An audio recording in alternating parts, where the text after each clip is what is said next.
A lot of people think Neovim feels disconnected because it lives in the terminal. No, the real problem is that day-to-day tasks keep kicking you out of your flow. You need to deal with Excel, Slack, Discord, Teams, email, random crap in downloads, and all the other normie app nonsense that comes with having a real job. So that's when your workflow starts to feel disconnected. You feel that your editor is in one place, your files are somewhere else, your other applications somewhere else, and it doesn't feel like a unified experience. It feels like all of the apps are fighting to each other. That's what I wanted to fix, because Neovim by itself is only half of the workflow. The terminal or bounded is what makes it feel native.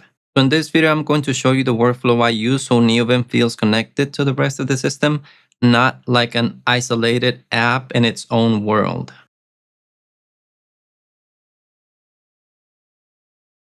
So let's say you're just chilling when you get a message from your boss. So let's download and fix this file. Then I'm just going to click here on download. I'm not going to do anything, and the file will be already copied to my clipboard because that's the way that I configured macOS. If I bring up my clipboard, you will be able to see the file right there. So now I want to store the file in the right directory. So let me jump back into my terminal. So I'm just going to create a session. Just going to search here for merge. This is where I want to store the directory. Gonna hit enter here. I'm gonna open Neovim right now. Now I'm going to open my file picker with letter E or space E. And this is where I want to store this downloaded file. So I have a key map that is going to paste the contents of my clipboard into this directory. So I'm just going to type here letter P, and we can see that the file is right there. What if I want to open the file directly from here? I can do that as well. I'm just going to type uppercase O, and we're going to see that Excel is going to open in the background, and there's our file. Now, let me step back a little bit and explain what happened. So if we go back to the terminal, you notice that I created a session from this directory. So this is FCF and zoxide in action, also Kitty sessions. So let me bring it up again. Space DN brings up this menu.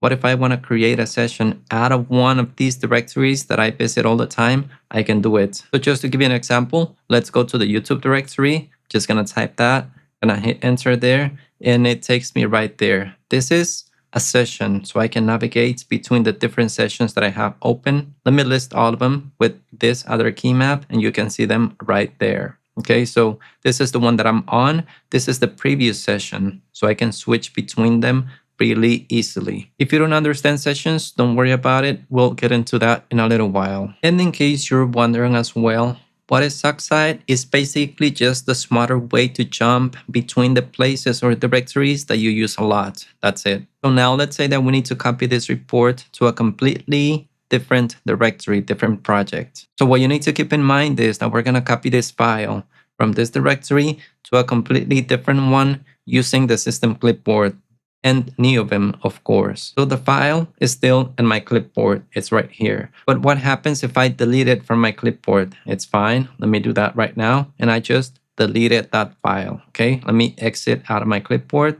How do I copy this into my clipboard? I have another key map. This is mini.files. That's the picker that I use in Neovim. So I'm just going to type here space uppercase Y. Notice that it says there at the bottom, copy to the system clipboard. Is that true? Let's verify. We can see that right there. It's in the system clipboard again. So let's switch to a completely different session. I'm gonna switch to my Obsidian session. I have a key map for that. So I go right there.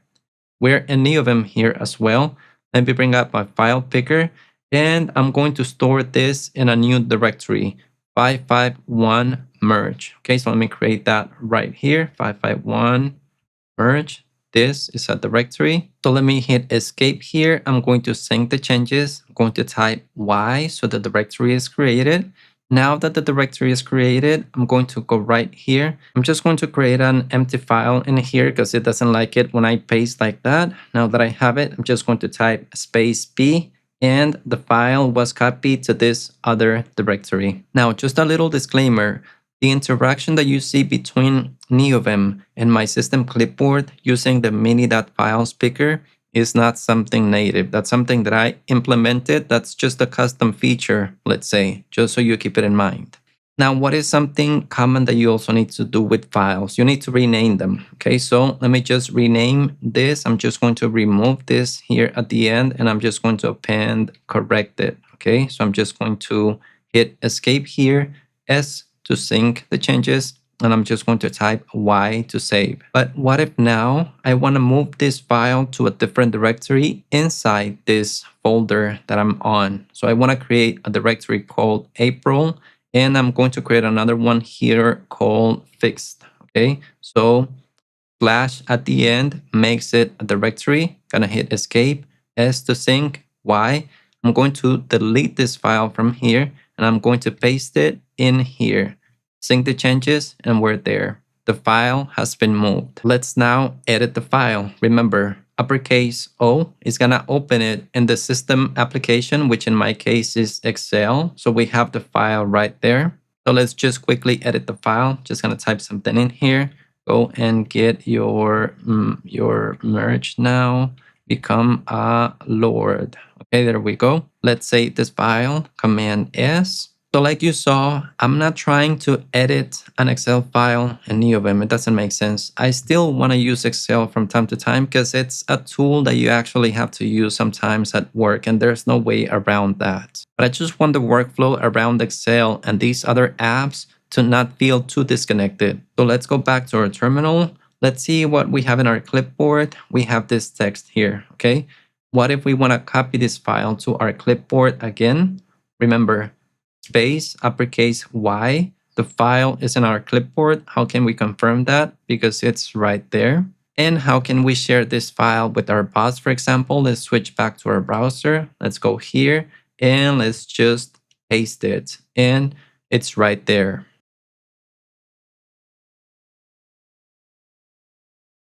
So then in the middle of your working session, remember, oh, one of my Docker containers is not running. So I'm just going to inspect it and see what's going on. So let's take a look at the power of sessions again. I have a key map here that allows me to create a new session. And let's just type something, Docker 3, for example. Notice that this session name starts with SSH. So let's see what happens if I hit enter here. This is going to create a session and automatically SSH into this device. So let me bring up FCF here to see my command history. And this is the container that I want to check on. I'm going to hit enter here. We're going to notice that there's an error right there, invalid mount config for type. Okay. But then I think to myself, I don't want to deal with this right now. So I'm just going to save it in my daily note and troubleshoot it another day. If I just open my scroll back, which opens it in Neovim, I'm just going to grab this error that I have here. Just going to hit Y, that is going to copy it to my clipboard and quit the scroll back right after copying it. I'm going to switch to my daily note, which is another Kitty session. Just a key map takes me right there. And let's document this so we can take a look at it another day. They're not starting in Docker. So it found this note. I'm just going to accept it with Control Y in Home Lab. Okay, there's a note for Home Lab, so Control Y to accept it as well. So I'm just going to type something in here, and I'm getting this error, and I'll look at it another day. So dash Control Y, and where's the error is right there. Just paste it and boom, I have it documented right there. This is grayed out. Why is it? Just gonna type something else here. Space CA. You're gonna notice that this shows up right there. So via LSP, via Markdown Oxide, this allows me to create this node that does not exist. Notice the directory where it's going to create it. That's good. So I'm just going to hit enter there. The node is now created and it's not gray anymore. What if I want to go to this node? I'm just going to type here GD. It's going to take me right there. Control O is going to take me back. What if I want to go to this Docker Swarm node? GD is going to take me right there. And you can see the different headings that I have for this specific node. Control O takes me back. Now I get it. All of this feels really confusing if you're not familiar with Markdown Oxide and a lot of the topics that I'm touching on. So if you want to deep dive on Markdown Oxide to understand what just happened right now, linking the notes and all that, go and check this video out. It explains everything in there. Let's see if I can create a session out of a different SSH host, just as an example, right? So just gonna bring up this key map. This is my session picker or creator, we could say. And I'm just going to type here Docker. Notice the SSH ones, Docker 1, 2, 3, 4. All of these were parsed from my SSH config file, and it automatically creates a session for them. What if I go to this one, Docker 1? It is going to SSH into the device, and the session is right there. How can I see the list of open sessions? There's another key map that I have for that, and I can see them right here. They are sorted by recency, so the most recent ones are shown at the top. Daily is where I was at right now.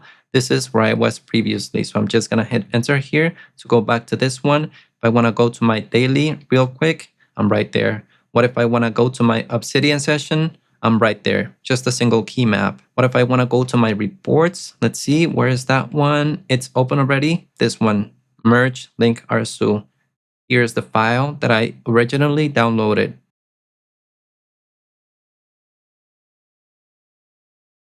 Now let's say that in the middle of the day you remember, oh, I have some changes that I have pending to push to GitHub in my dotfiles. So let's give that a try. I'm gonna switch to my dotfile session, which is another key map. Notice that I just pressed some keys on my keyboard and it jumped right into my dotfiles. I'm just gonna bring up here lazy git, and I'm going to push some changes for the zoxide file, which is this one. Just gonna hit space here, C to commit. I type my commit message. I hit enter here. But if I want to push changes for another file, let's see the snacks file. Now I'm just going to push these changes here, space, C to commit, type my commit message, hit enter here, uppercase P to push the changes, and I'm good with that. Now, what if you want to keep track of the changes that you did in your Excel file? You want to take a screenshot and add it in your daily note so you just can remember. Doesn't make sense, but let's just follow along, okay? So you understand what I'm trying to say. So let's jump to the Excel file, which should be right here. I'm gonna take a screenshot, just gonna grab my mouse, and I wanna take a screenshot of the section right here, of this part right here. I already have the screenshot in my clipboard. Now I'm just gonna jump to my daily note. I have a key map for that. Notice that it takes me right there. Here in the daily note section, I'm just going to type something. In a new markdown heading, changes to the merge Excel file. Okay, here's the changes I did.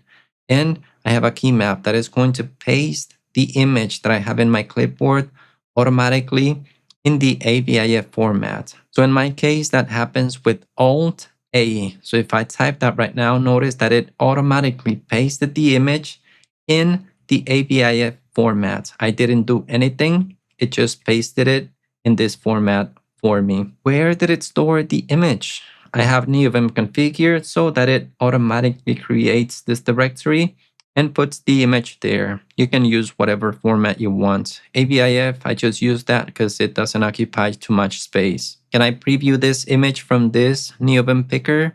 I can. I have another key map for that. So it's space I, and it's going to open the macOS preview, and we can see that right there. Unfortunately, mini.files does not preview images yet. I have talked to Echosnovsky about it. I'm not sure when that's coming or if it's coming, but this is a workaround. What if I want to share the path where this image is stored with my boss? I'm just going to do here Alt C or Option C. Notice that it says here the path is copied to the clipboard. Let me jump into my browser real quick. And I'm just going to type a message for my boss here. The path to the backup image is here. And there we go. So the goal of this video is not to tell you how you need to use Neovim. This is just to show you the power of Neovim, how customizable it is, and how you can integrate it as well with your operating system so that you don't feel that the apps are fighting to each other.